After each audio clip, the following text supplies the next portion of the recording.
तो ये कितना बड़ा हमारा बिजनेस, कितना बड़ा सौदागर के साथ हम सौदा कर रहे हैं। सोचे बड़े बड़े ऋषि मुनि, उनको बाबा ने सौदा के लिए नहीं चुना है, हम बच्चों के लिए चुना है। तो हम हमारा कितना अहो सौभाग्य है। तो आज के हम मुरली सुनते हैं। आज 11/4/21 की मुरली है, रिवाइज कोर्स है 10/12/87 की मुरली।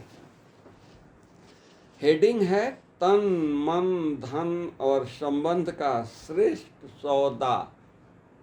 भगवान कौन सी सौदा करने आया है? तन मन धन और संबंध। संबंधों में भी कितने संबंध, दिल कितने संबंधों में बटा हुआ था, टुकड़े टुकड़े हो गया था। उस दिल को जोड़ करके एक बना करके बाबा ने आज मुरली में सुनाया है।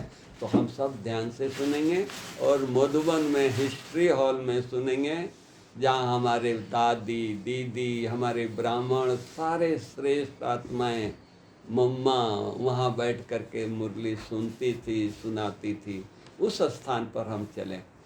तो आज सर्व खजानों के सागर रत्नागर बाप अपने बच्चों को देख मुस्कुरा रहे हैं। रत्नागर बाबा हम बच्चों को देख करके मुस्कुरा रहा है। क्यों? इसलिए मुस्कुरा रहा है कि कितने साधारण भोले भाले बच्चे हैं जिसके साथ हम बिजनेस करने आए हैं। दुनिया में कितने बड़े बड़े बिजनेसमैन हैं, उनको भगवान उनके ऊपर नज़र नहीं डाला, उनको नहीं चुना। किसको चुना है? हम भोले भाले बच्चे जो दुनिया वालों ने पीछे करके रखा था, उनको देख करके बाबा मुस्कुरा रहे हैं कि वाह वाह वाह वाह हमारे बच्चे। कि सर्व बच्चे कि सर्व खजानों के रत्नागर बाप के सौदागर बच्चे, अर्थात सौदा करने वाले कौन हैं? रत्नागर के साथ सौदा करने वाले कौन सामने बैठे हैं? और किससे सौदा किया है? सोचो तो सही। दुनिया वाले मनुष्य से सौदा करते हैं, यहाँ हम आत्माएं परमात्मा से सौदा करने के लिए सामने बैठे हैं। परमात्म सौदा देने वाले, परमात्म सौदा देने वाले और परमात्मा से सौदा करने वाली सूरतियाँ कितनी भोली है। बाबा देख रहे हैं कितने भोले भाले हैं, इनोसेंट हैं, और सदा कितना बड़ा सौदा किया है। ये भोली भाली आत्माएं जिनको अकल नहीं है, वो कितनी बड़ी सौदा किया है। अकल वालों को पता ही नहीं है। अगर उनको पता दो तो कहेंगे कि पता नहीं, इतनी बड़ी चीज़, इतनी बड़ी हस्ती, और ये छोटी मुंह बड़ी बातें कर रहे हैं, तो उनको समझ में नहीं आएगा। तो कितना बड़ा सौदा किया है। यह इतना बड़ा सौदा करने वाले सौदागर आत्माएं हैं। इतना बड़ा सौदा करने वाले कौन सामने बैठे हैं? सौदागर। यह दुनिया वालों की समझ में नहीं आ सकता। दुनिया वालों को ये बातें समझ में नहीं आएगी। दुनिया वाले जिन आत्माओं को नाउम्मीद, ध्यान से सुने, दुनिया वाले जिन आत्माओं को नाउम्मीद, अति गरीब समझ, असंभव समझ किनारे कर दिया कि यह कन्याएं माताएं परमात्म प्राप्ति को क्या अधिकारी बनेंगे। ये आत्माएं, हेलो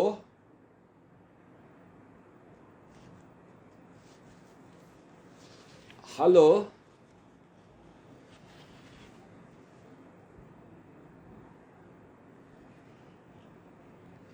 हेलो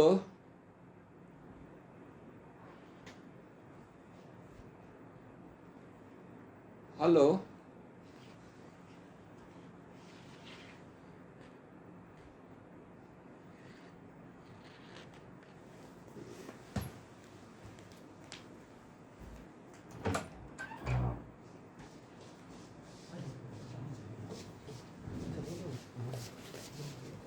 नहीं चाहिए। डिस्कनेक्ट कैसे हो गया?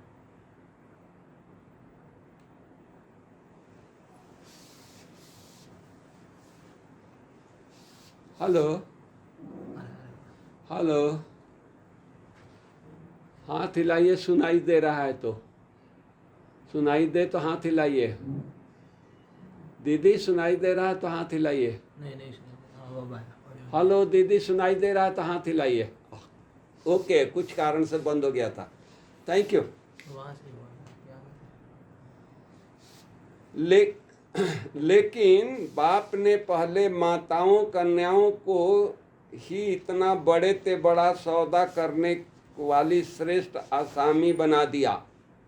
बाबा ने किसको श्रेष्ठ आसामी, सौदा करने वाला आसामी बनाया? माताओं कन्याओं को। ज्ञान का कलश पहले माताओं कन्याओं के ऊपर रखा।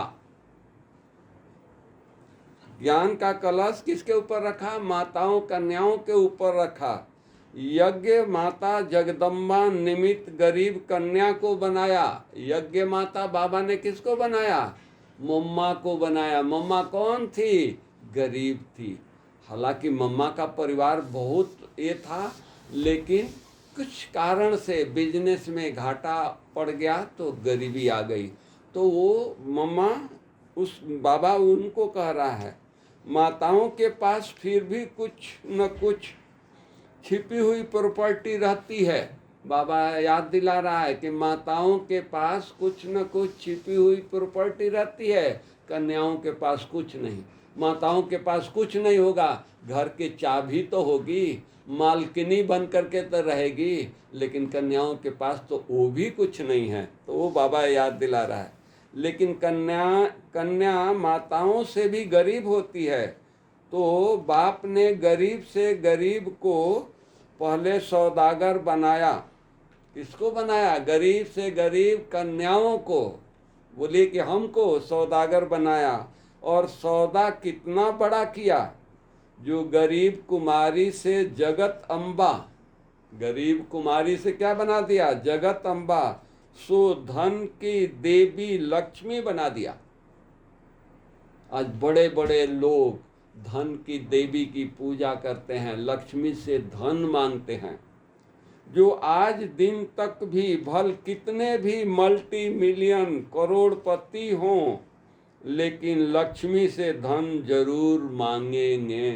दिवाली पर लक्ष्मी से धन जरूर मांगेंगे, पूजा जरूर करेंगे। रत्नागर बाप अपने सौदागर बच्चों को देख हर्षित हो रहे हैं। एक जन्म का सौदा करने से अनेक जन्म सौदा मालो माल भरपूर हो जाते हैं। एक जन्म हम सौदा करते हैं तो अनेक जन्म मालो माल कर देता है बाबा। और नियमित सौदा करने वाला भल कितना भी बड़ा बिजनेसमैन हो, लेकिन वह सिर्फ धन का सौदा, वस्तु का सौदा करेंगे। एक ही बेहद का बाप जो धन का भी सौदा करते हैं, मन का भी सौदा करते हैं, तन का भी सौदा करते हैं, तथा श्रेष्ठ संबंध का भी सौदा करते हैं। एक साथ कितने? 4 प्रकार के बिजनेस हो गया। ऐसा दाता कोई देखा? बाबा पूछ रहा है बच्चों से, ऐसा दाता कोई देखा?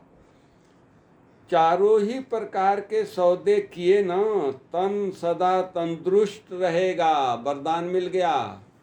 तन सदा तंदुरुस्त रहेगा, मन सदा खुश रहेगा, खुशियों में नाचते रहेंगे। धन के भंडारे भरपूर और संबंध निस्वार्थ स्नेह। और गारंटी है, आजकल भी जो मूल्यवान वस्तु होती है उसकी गारंटी कितनी होती है? 5 साल 10 साल की गारंटी होती है। गारंटी देते हैं। और क्या करेंगे? लेकिन रत्नागर बाप कितने समय की गारंटी देते हैं? अनेक जन्मों की गारंटी देते हैं। पहले तो 21 जन्मों के लिए बोलता था बाबा, आज बोल रहा है कि अनेक जन्म, 84 जन्म की गारंटी दे रहा है कि अंत के भी जन्म में हम दाल रोटी से कोई ये नहीं है, मोहताज नहीं है, भरपूर किया है। चारों में एक भी कमी नहीं हो सकती। चारों जो धन है, तन का, संबंध का, इसमें कोई कमी नहीं होगी। चाहे प्रजा की भी प्रजा बने, बाबा कह रहे हैं चाहे प्रजा के भी प्रजा बने, लेकिन उनको भी लास्ट जन्म तक अर्थात त्रेता के अंत तक भी यह चारों ही बातें प्राप्त होगी। हमारे लास्ट के भी प्रजा आएगी, उनको ये चारों बातों का बिजनेस मिलेगा, चारों बात ही प्राप्त होगी। ऐसा सौदा कब किया है? बाबा पूछ रहे हैं कि कोई भी जन्म में ऐसा सौदा किया है? अब तो किया है ना। तो बाबा कह रहे हैं कि कभी नहीं किया है, लेकिन अब तो किया है ना सौदा, पक्का है सौदा किया है। पूछ रहा है या कच्चा है? परमात्मा से कितना सस्ता सौदा किया है, क्या दिया? कोई काम की चीज दी? बाबा पूछते हैं कि बाबा को, शिव बाबा को हम लोगों ने क्या दिया? कखपन जो भी दिया वो भी कौन सा दिया? सड़ी हुई मन, सड़ा हुआ तन, बीमार तन, यही दिया ना। तो बाबा कह रहे हैं कि क्या तुमने दिया? अभी सामने फॉरेनर्स हैं तो उनसे भी बाबा उनके तरफ भी दृष्टि देता है। फॉरेनर्स बाप दादा के पास सदैव दिल बना करके भेजते हैं। वो कोई भी कार्ड भेजेंगे, गिफ्ट भेजेंगे, कुछ भी भेजेंगे, लेटर भी लिखेंगे तो उस पर दिल का चित्र बना करके लिखेंगे। पत्र भी दिल के चित्र के अंदर लिखेंगे, गिफ्ट भी दिल की भेजेंगे। तो दिल दिया ना, लेकिन कौन सी दिल दिया? एक दिल के कितने टुकड़े हुए पड़े थे? जो बाबा को हम दिल दे रहे हैं वो कितने टुकड़े हुए पड़े थे? माँ बाप कब संबंधों में कितने टुकड़े टुकड़े, माँ बाप, चाचा, मामा, कितनी लंबी लिस्ट है। अगर संबंध की लिस्ट निकालो तो कलयुग में कितनी लंबी लिस्ट होगी। एक संबंध में दिल दिया, दूसरा वस्तुओं में दिल दे दी।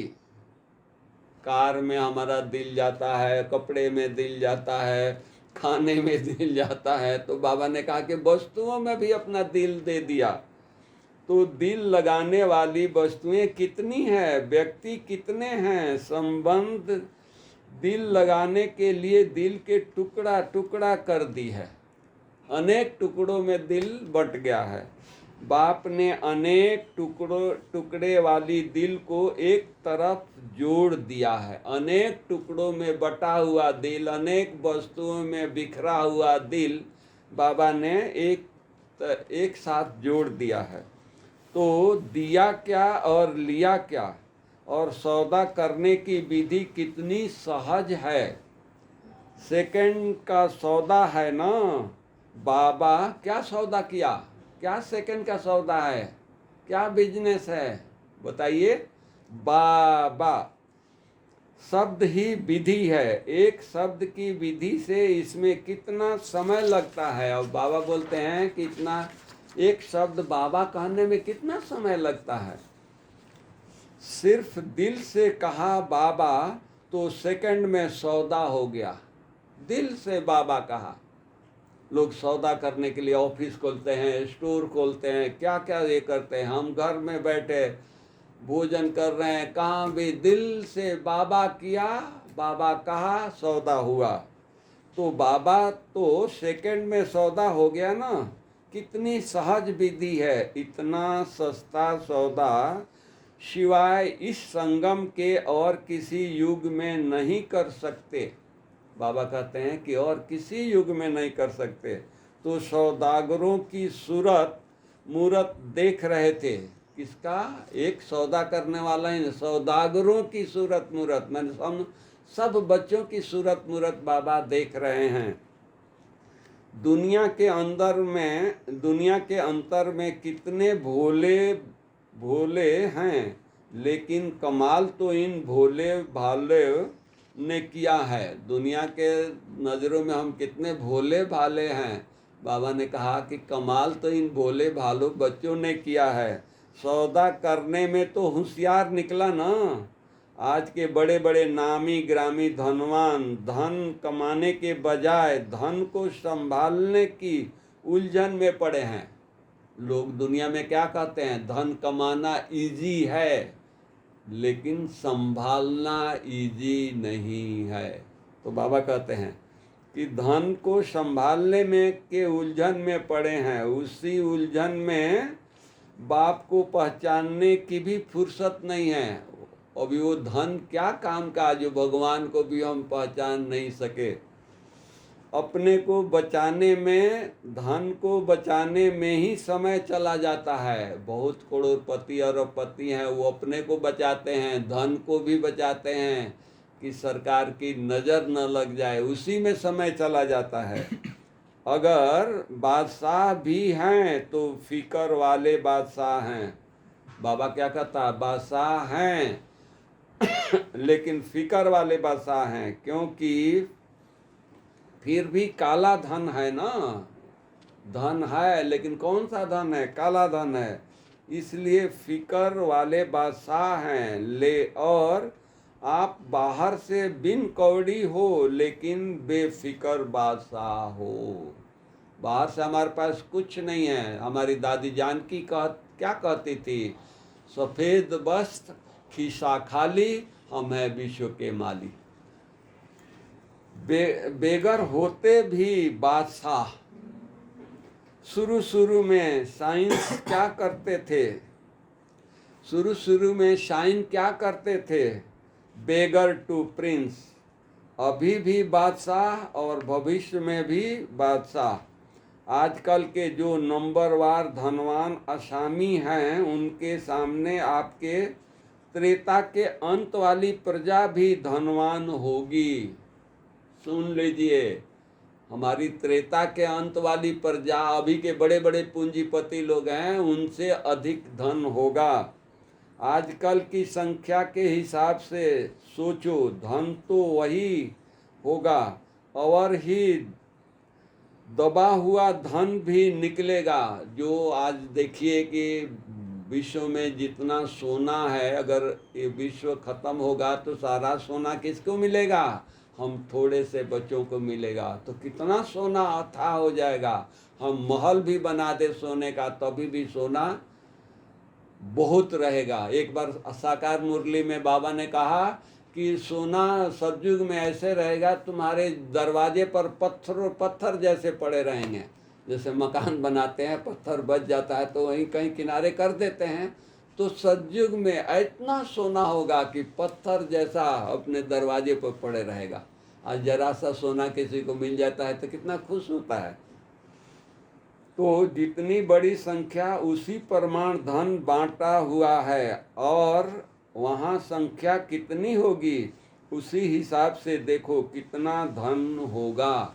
आज धन है, सब कुछ है, संपत्ति है, लेकिन संख्या बहुत है, करोड़ों में है तो बंट गया है।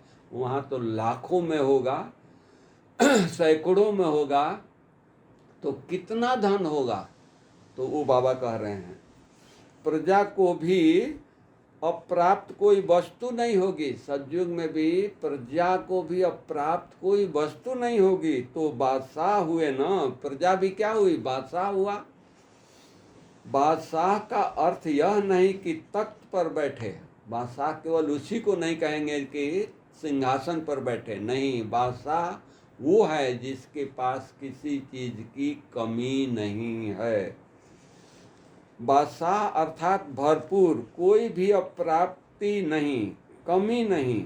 तो ऐसा सौदा कर लिया है या कर रहे हो, बाबा पूछ रहे हैं, ऐसा सौदा कर लिया है या कर रहे हो, वह अभी सोच रहे हो करूं न करूं, क्या हो करूं।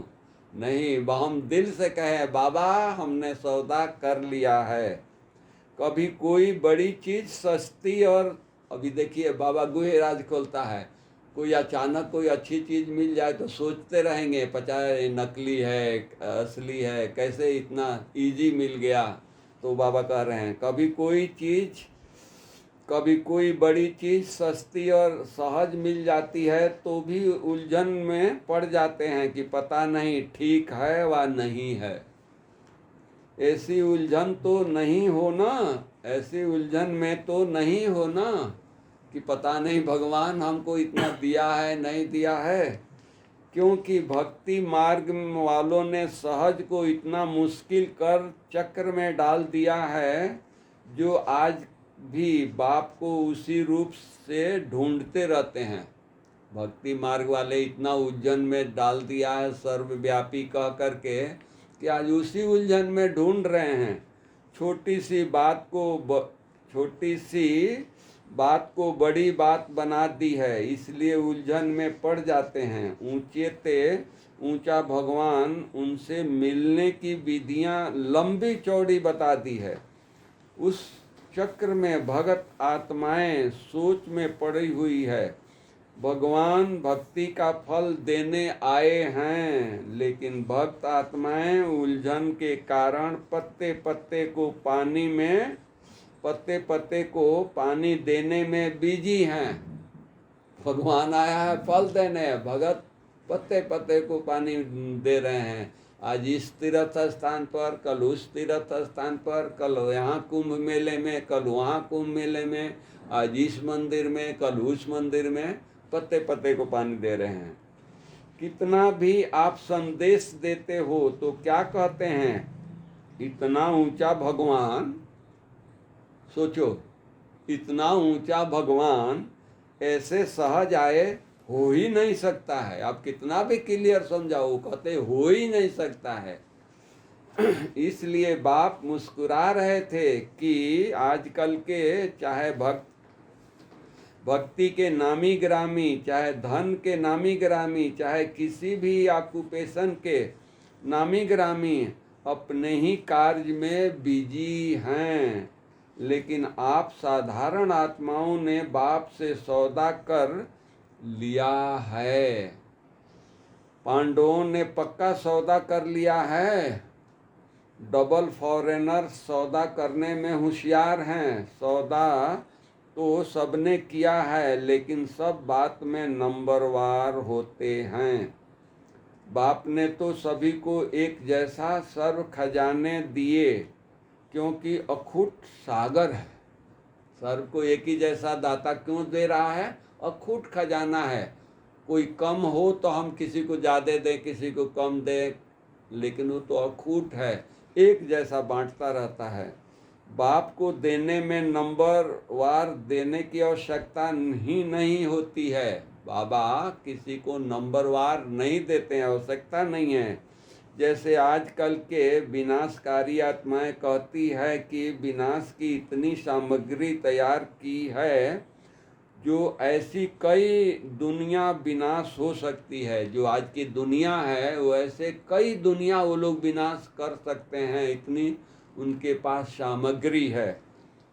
तो बाप भी कहते हैं कि बाप के पास इतना खजाना है, जो सारे विश्व की आत्माएं आप जैसे समझदार बन सौदा कर लें तो भी अखूट है, कभी भी खूटने वाला नहीं है।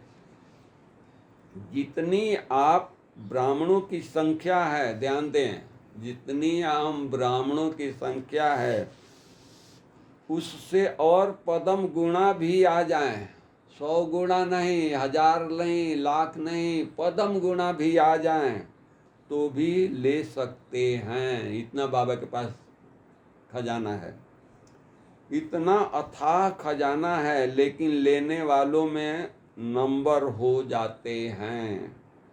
खुले दिल से सौदा करने वाले हिम्मतवान थोड़े ही निकलते हैं। इसलिए 2 प्रकार की माला पूजी जाती है, कहाँ अष्ट रत्नों की और कहाँ 16,000 का लास्ट मण का। लास्ट कितना अंतर हो गया।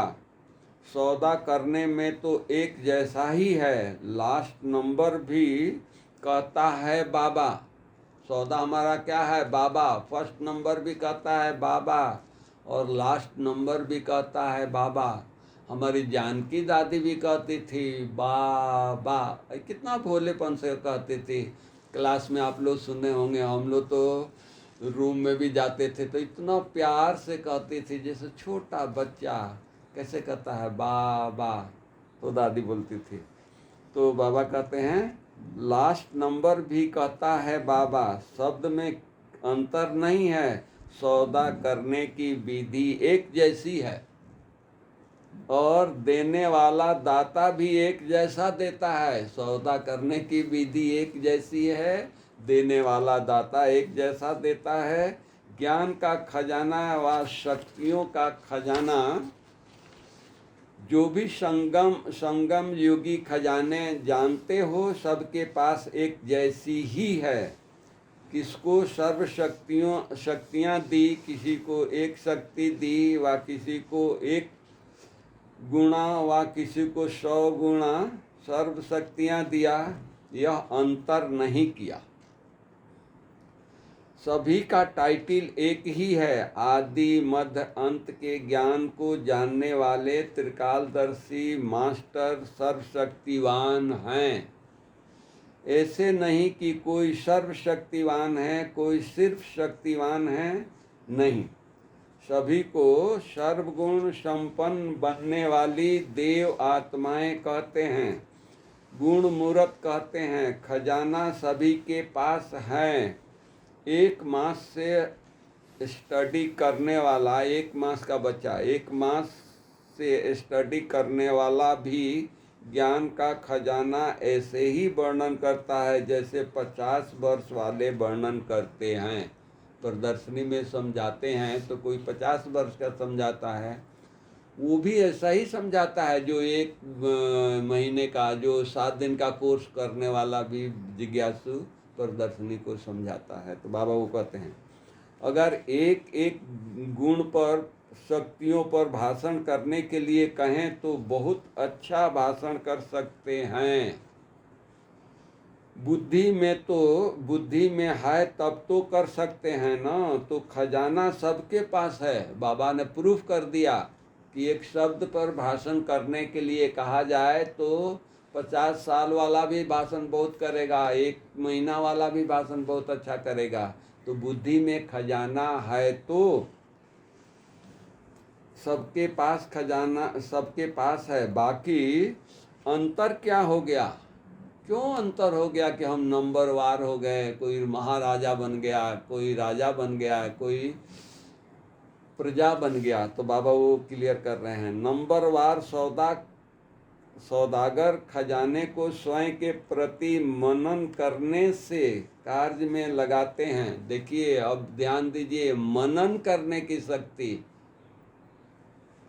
मनन करने से कार्य में लगाते हैं। उसी अनुभव की अथॉरिटी से अनुभवी बन दूसरों को बांटते हैं।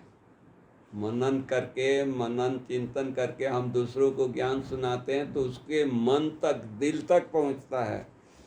कार्य में लगाना अर्थात खजाने को बढ़ाना। एक है सिर्फ वर्णन करने वाले, दूसरे हैं मनन करने वाले। तो मनन करने वाले जिसको भी देते हैं वह स्वयं अनुभवी होने के कारण दूसरों को भी अनुभवी बना सकते हैं। कौन? जो मनन करता है, चिंतन करता है, मंथन करता है, अंदर से निकालता है, तो अनुभवी बना सकते हैं। वर्णन करने वाले दूसरों को वर्णन करने वाले बना देंगे। भाषण करने वाले, वर्णन करने वाले दूसरों को ज्ञान सुनाएंगे तो अच्छी अच्छी पॉइंट देकर उसको भी ये कर देंगे। महिमा करते रहेंगे लेकिन अनुभवी नहीं बनेंगे। स्वयं महान नहीं बनेंगे लेकिन महिमा करने वाले जरूर बनेंगे। तो नंबरवार अर्थात मनन शक्ति से खजाने के अनुभवी बनाने वाले अर्थात दूसरों को भी धनवान बनाने वाले, इसलिए उन्हों का खजाना सदा बढ़ता जाता है। धनवान बनने का बाबा ने रहस्य बता दिया, मनन शक्ति और समय प्रमाण स्वयं प्रति और दूसरों के प्रति कार्य में लगाने से सफलता स्वरूप सदा रहते हैं। सिर्फ वर्णन करने वाले दूसरों को भी धनवान नहीं बना सकेंगे और अपने प्रति भी समय प्रमाण जो शक्ति, जो गुण, जो ज्ञान की बातें यूज करनी चाहिए वह समय पर नहीं कर सकेंगे, क्योंकि वो पॉइंट सुनाए हैं, मनन नहीं किए हैं, तो समय पर वो याद नहीं आएगा। इसलिए खजाने के भरपूर स्वरूप का सुख और दाता बन देने का अनुभव नहीं कर सकते। धन होते भी धन से सुख नहीं ले सकते, शक्ति होते भी समय पर शक्ति द्वारा सफलता पा नहीं सकते, गुण होते भी समय प्रमाण उस गुण को यूज नहीं कर सकते, सिर्फ वर्णन कर सकते हैं। धन सबके पास है, लेकिन धन का सुख समय पर यूज करने से अनुभव होता है। जैसे आजकल के बाबा मिसाल दे रहे हैं, जैसे आजकल के समय में कोई विनाशी धनवान के पास भी धन बैंक में होगा, अलमारी में होगा या तकिए के नीचे होगा। लोग धन कहाँ कहाँ जमा करते हैं? बैंक में, अलमारी में, तकिया सोते हैं तकिए के नीचे रख देंगे। न खुद कार्य में लगाया और न दूसरों को लगाने देगा, न स्वयं लाभ लेगा न दूसरों को लाभ देगा। आजकल के दुनिया में जो धनी लोग हैं उनकी बाबा बात कर रहा है। तो धन होते भी सुख तो नहीं लिया ना, क्योंकि तकिए के नीचे धन है और रात को शरीर छोड़ दिया तो धन तो नीचे ही रह गया तकिए के, और सुख तो नहीं लिया। तो बाबा वो कहते हैं तकिए के नीचे ही रह जाएगा, खुद चला जाएगा। धन तकिए के नीचे रह जाएगा, खुद चला जाएगा। तो यह वर्णन करना अर्थात यूज न करना। हम खाली ज्ञान सुनाएं, प्रदर्शनी सुनाएं, तो बाबा कहता है खाली ज्ञान नहीं, अंदर से मनन चिंतन करके हम ये करें। सदा गरीब दिखाई देगा वो व्यक्ति। आजकल के धनवान भी जो कंजूस होते हैं, अलमारी में रखते हैं, तकिए के नीचे रखते हैं, तो वो देखेंगे तो उनके मन चेहरे पर खुशी नहीं होगी। पैसा बहुत होगा लेकिन खुशी नहीं होगी। खुशी कैसे होती है? बांटने से होगी। तो कंजूस आदमी है, तकिए के नीचे छुपा कर रखा है, रजाई में छुपा कर रखा है, तो बांटेगा नहीं तो खुशी कैसे होगी? तो गरीब दिखाई देगा। यह धन भी अगर स्वयं प्रति या दूसरों के प्रति समय प्रमाण यूज नहीं करते तो सिर्फ बुद्धि में रखा तो न स्वयं अविनाशी धन के नशे में खुशी में रहते न दूसरों को दे सकते हैं। बाबा ने सब ज्ञान दिया है, अगर हम यूज नहीं करते हैं तो स्वयं भी खुशी में नहीं रहेंगे और नहीं ज्ञान देंगे तो दूसरों को भी खुश नहीं कर सकते। सदा ही क्या करें?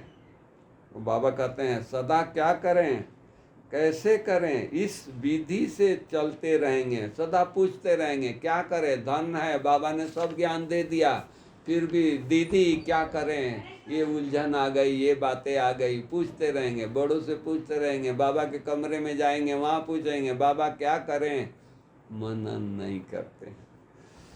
इसलिए दो मालाएं हो जाती है। अब माला कैसे दो हो गई? इन बातों से हुई है।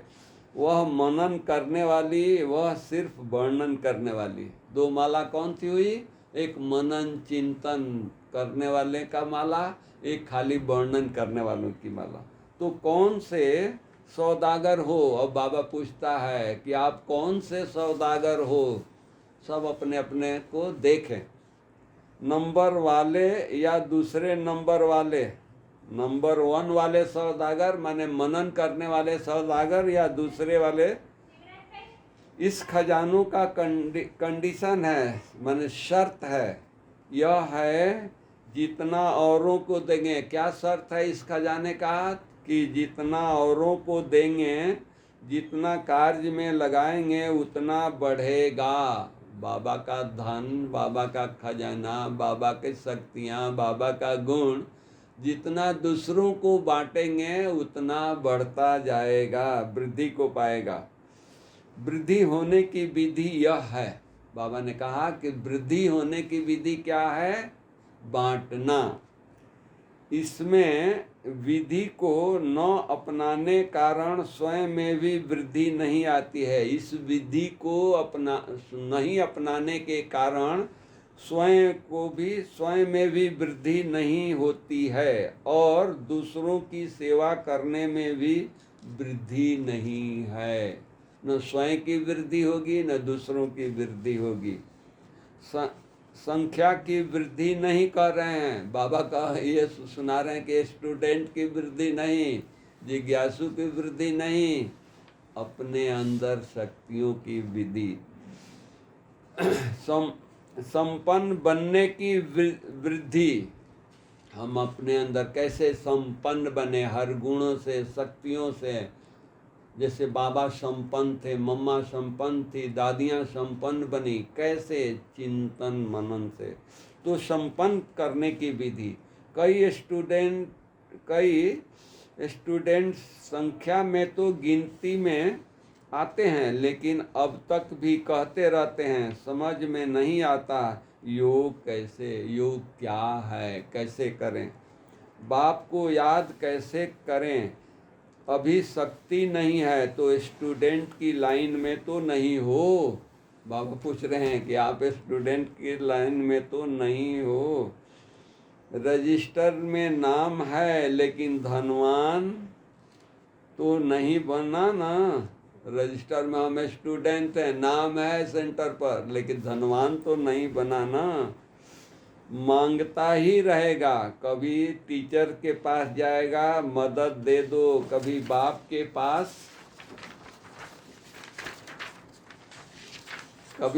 के पास से रू रियान करेगा, मदद दे दो, तो भरपूर तो नहीं हुआ ना। मांगना मतलब क्या हुआ? भरपूर तो नहीं हुआ ना।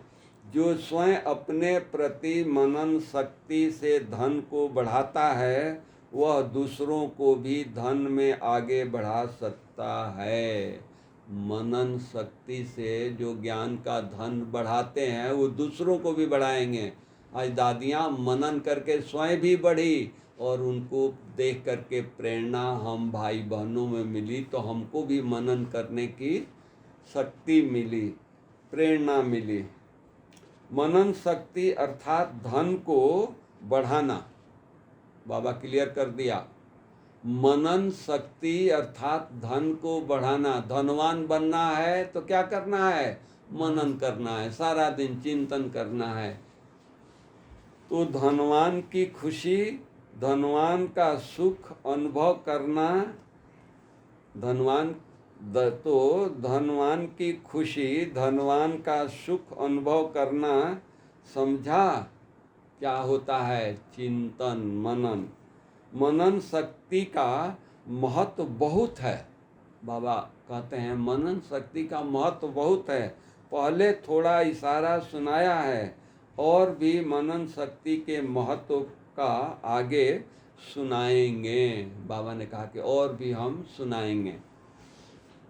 चेक करने का काम देते रहते हैं, रिजल्ट आउट हो और फिर आप कहो कि हमें तो पता ही नहीं, यह बात तो बाप दादा ने कही ही नहीं थी। तो इसलिए बाबा बार बार कहते आ रहे हैं, बाबा इशारा देते हैं, इसलिए रोज सुनाते रहते हैं।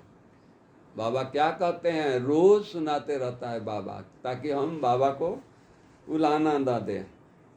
चेक करना अर्थात चेंज करना है। अच्छा, और बाबा सब मुरलियों का सार 4 लाइन में सुना देते हैं। देखिए, इतना 3-4 पेज की मुरली का सार 3 लाइन में बाबा ने सुनाया। ध्यान से सुने। सर्वश्रेष्ठ सौदागर, शुरू कहाँ किया था? सौदागर से। सर्वश्रेष्ठ सौदागर आत्माओं को सदा सर्व खजानों को समय प्रमाण कार्य में लगाने वाले, सर्व खजानों को समय प्रमाण कार्य में लगाने वाले महान विशाल बुद्धिमान बच्चों को, कौन से बच्चे? महान विशाल बुद्धिमान बच्चों को सदा स्वयं को और सर्व को संपन्न अनुभव कर अनुभवी बनाने वाले, स्वयं को भी अनुभव करके अनुभवी बनाने वाले, अनुभव की अथॉरिटी वाले बच्चों को ऑलमाइटी अथॉरिटी बाप दादा का याद प्यार और नमस्ते। अब पार्टी बाबा के सामने बैठी है। ईस्टर्न जोन के भाई बहनों से अव्यक्त बाप दादा की मुलाकात। ईस्ट में सूर्य उदय होता है ना, सूर्य कहाँ उदय होता है? पूरब दिशा में। तो बाबा कहते हैं ईस्ट में सूरज उदय होता है ना, तो ईस्टर्न जोन अर्थात सदा ज्ञान सूरज उदय है ही। ईस्टर्न वाले अर्थात सदा ज्ञान सूरज के प्रकाश द्वारा हर आत्मा को रोशनी में लाने वाले, अंधकार समाप्त करने वाले। सूर्य का काम है अंधकार को खत्म करना। तो आप सब मास्टर ज्ञान सूर्य अर्थात चारों ओर का अज्ञान समाप्त करने वाले हो ना। हम सब कौन हैं? मास्टर ज्ञान सूर्य बन अंधकार समाप्त करना। खाली कोटा का नहीं, चारों ओर का, पूरे विश्व का, पूरे राजस्थान का।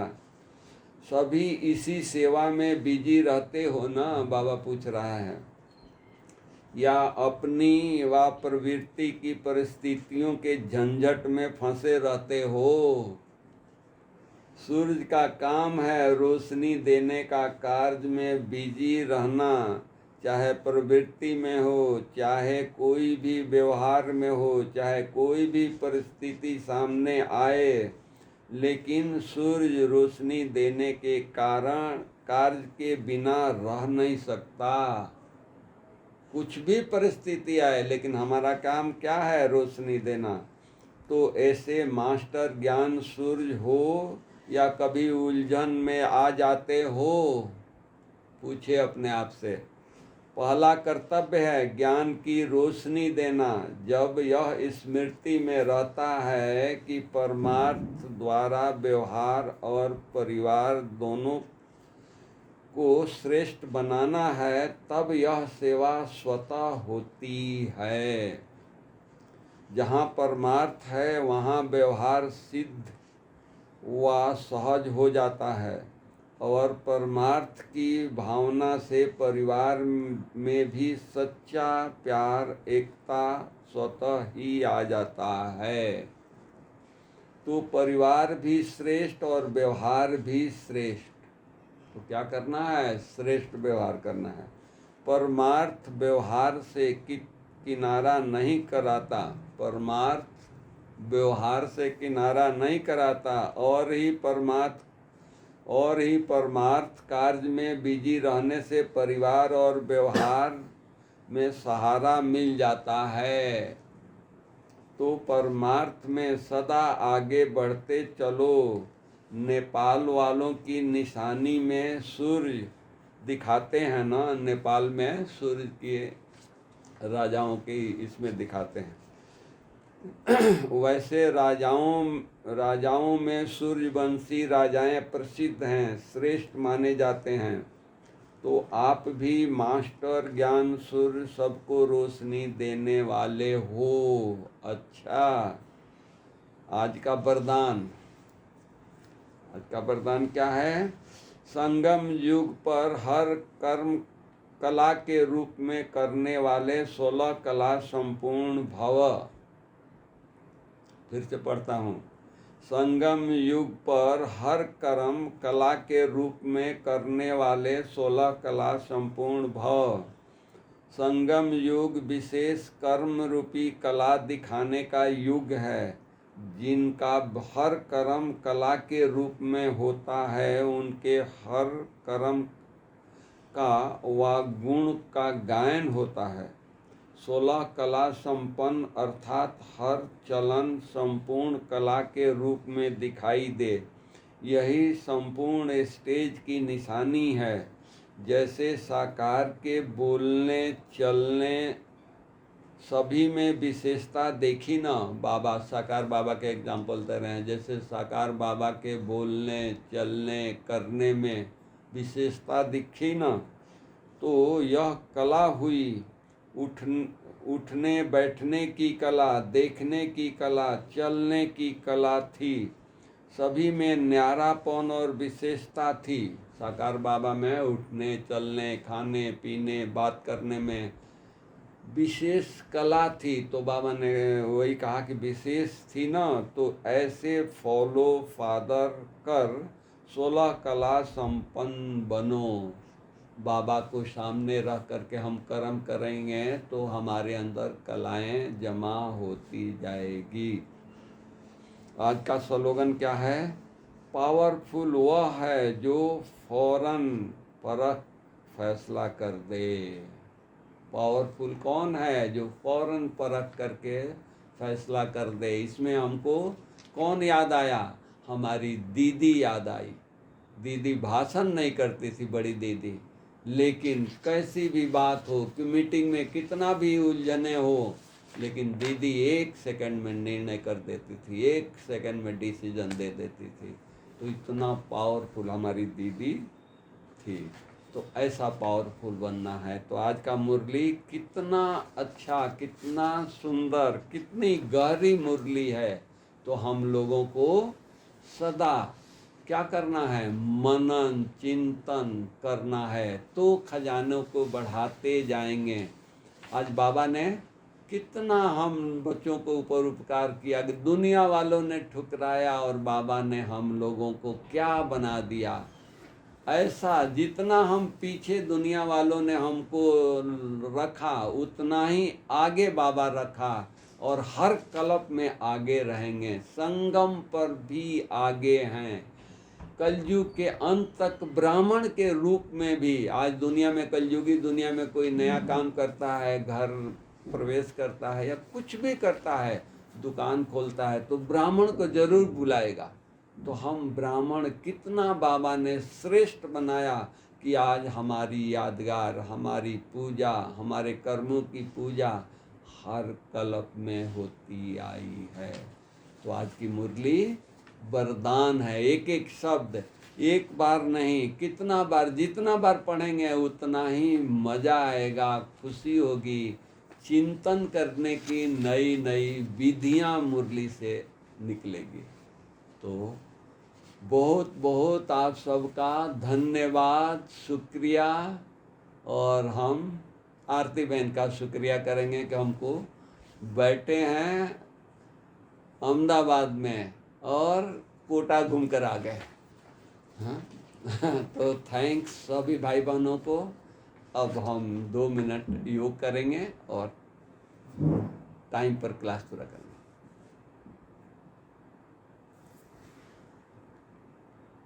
सुनाई नहीं दी?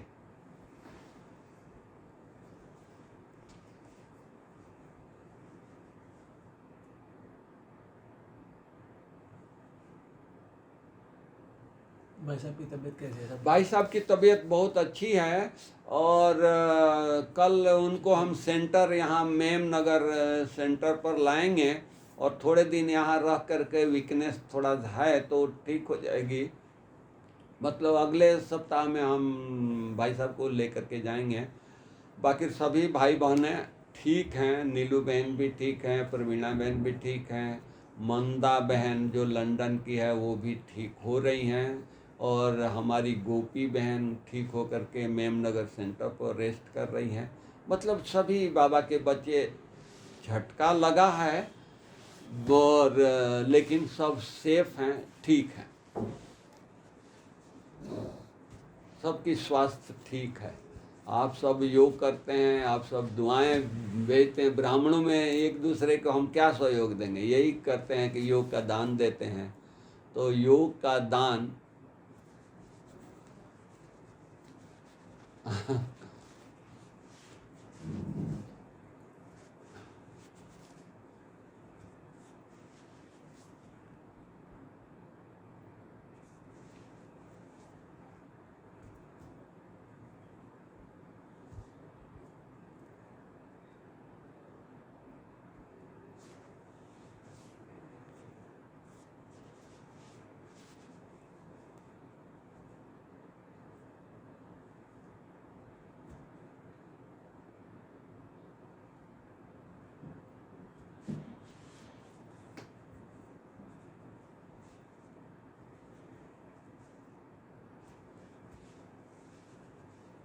नहीं, बाबा का धन्यवाद।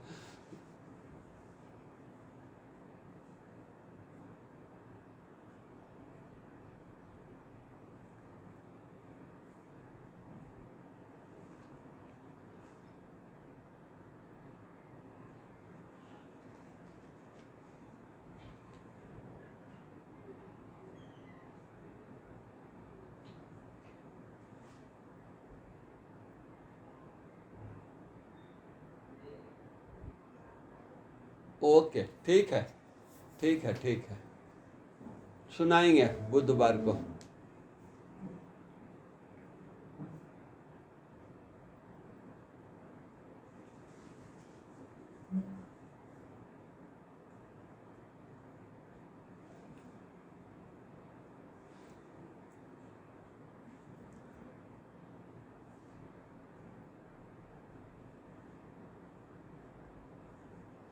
जी जी जी, ठीक है, thank you,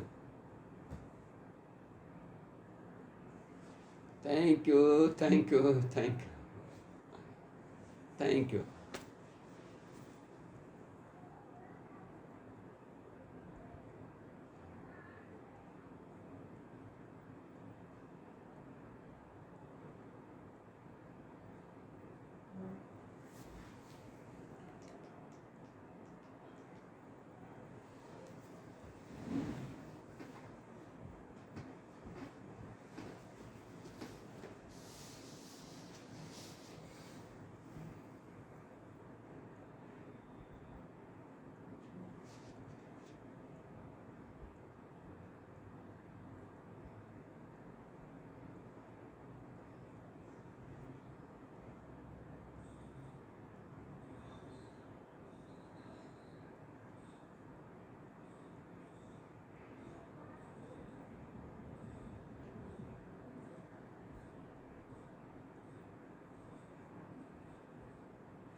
thank you, thank you. ओम शांति।